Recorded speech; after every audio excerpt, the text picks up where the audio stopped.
Chapter 39. It was there, waiting for her. She felt it as soon as she stepped onto the 5th floor, and the suddenness of it almost knocked her over.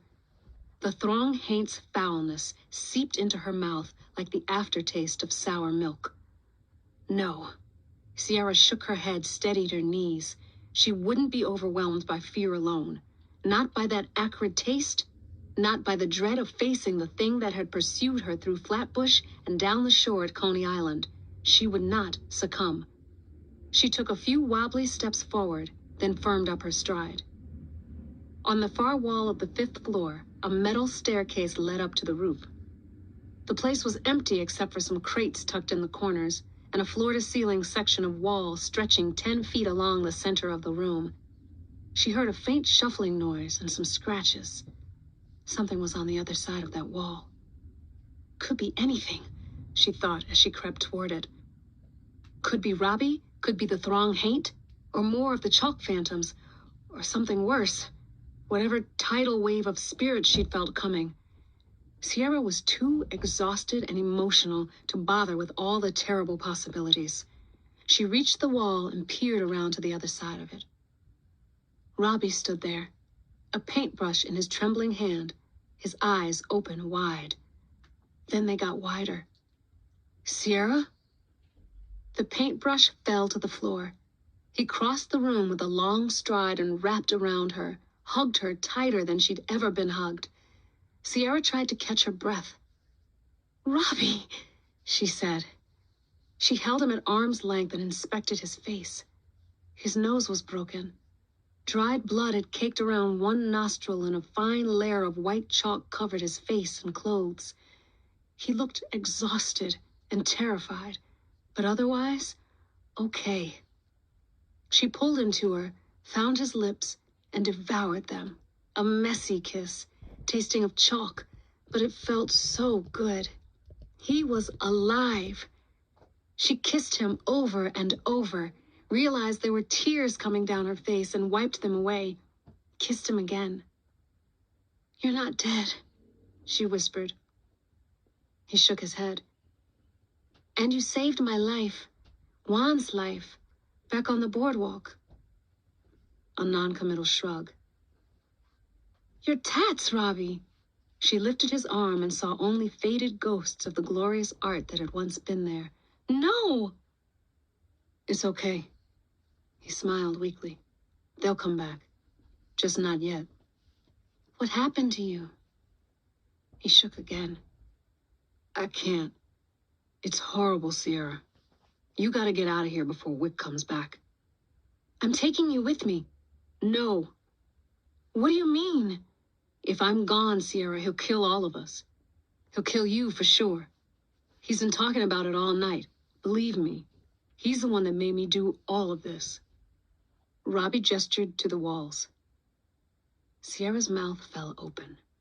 She hadn't even noticed the wall in her excitement at finding Robbie. Tall, hideous creatures lurked in the still wet paint behind him. Each painted demon had gangly arms with razor-sharp nails drooping down from hunched shoulders. Their faces were frozen into malicious grins and screams. Sierra felt a chill just looking at them. He wanted new vessels for the throng haints, because the human corpses are decaying. Robbie nodded. "What happened, man?" "I woke up covered head to toe in chalk." He paused, gulped back a sob. Wick was standing in that corner, talking to himself. "It's not enough," he kept saying. "It's just not enough." I would have fought him, but I wanted to get a sense of what was going on before I tried to get away. When he noticed I was awake, he lifted me up and threw me into the wall.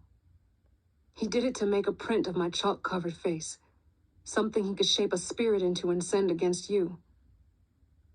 I blacked out after the 3rd or 4th time he threw me. Woke up with the worst headache ever, bleeding, and he was still there, muttering to himself. "Oh, Robbie." Sierra reached out to him, but he stepped back. "No, let me just explain. He brought me these paints and told me what to make. Said he'd kill you and me and both our families if I didn't do what he said. And I knew he knew how to get at you. He knew your name, your address, everything. Sierra, he knows everything. Robbie had worked himself up into a frenzy, pacing back and forth beneath his angry demon paintings. I was going to try to shape a spirit into one of these, but there were none around. Sierra tried to steady her voice. Robbie, he's going to kill us all anyway. Don't you see? We're in his way. First, he just wanted to fill the gap Lucera left behind, but now he's going after Shadowshapers. All of us. Soon as he gets what he wants out of you, he'll kill you too. Sierra, we can't. Sierra's voice went cold. Where is he? He went to the roof, Robbie said. He said he's building the throng haints. Come on. They walked to the stairwell in the corner of the room and crept up it. The door at the top was ajar, a sliver of night sky visible on the other side. Sierra peeked through. Wick stood at the far end of the roof, his arms raised toward the sky. He was in a t-shirt and jeans, like any random dude. Behind him, Manny's poor gray body stood, the throng haint within it heaving ragged breaths that burned through Sierra's mind. It's time, Wick called out. Come to me, spirits. Tonight we save the Shadowshapers and begin anew.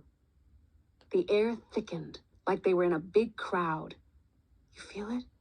Sierra whispered. Robbie nodded. It's been coming and going all night.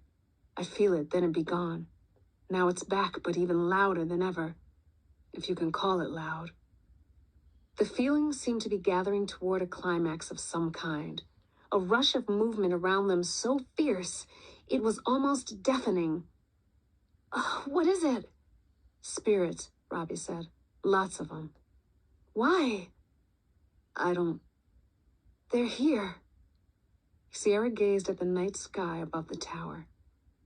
Hundreds and hundreds of souls filled the air. They stormed across the rooftop in long, shadowy strides, slender arms dangling at their sides.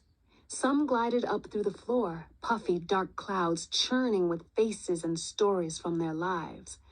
Others flitted across the sky like autumn leaves. I've never, Sierra started. Robbie shook his head. So many. He nodded. Beautiful.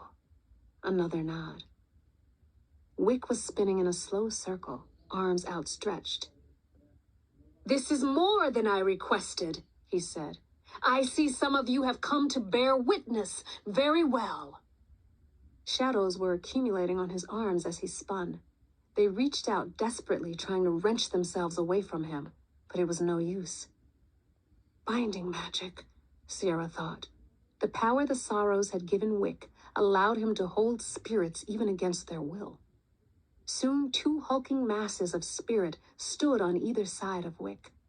The anthropologist closed his eyes, muttering under his breath. He clenched his fists as the spirit masses congealed and then took shape. The newly formed throng haints stretched long, spiny arms to either side and roared. Sierra watched in horror as mouths opened along their shadowy flesh, gnashing and churning in silent protest of their sudden enslavement.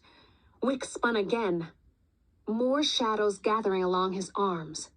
Around them, the air grew thicker with the billowing outrage of the spirits. It felt like a thunderstorm about to break. Come, my children, Wick said when 2 more throng haints stood heaving beside him. Let us place you in your brand new vessels. They turned toward the door.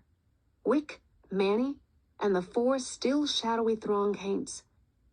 Sierra and Robbie crept back downstairs and dashed to hide behind the crates at the far edge of the room.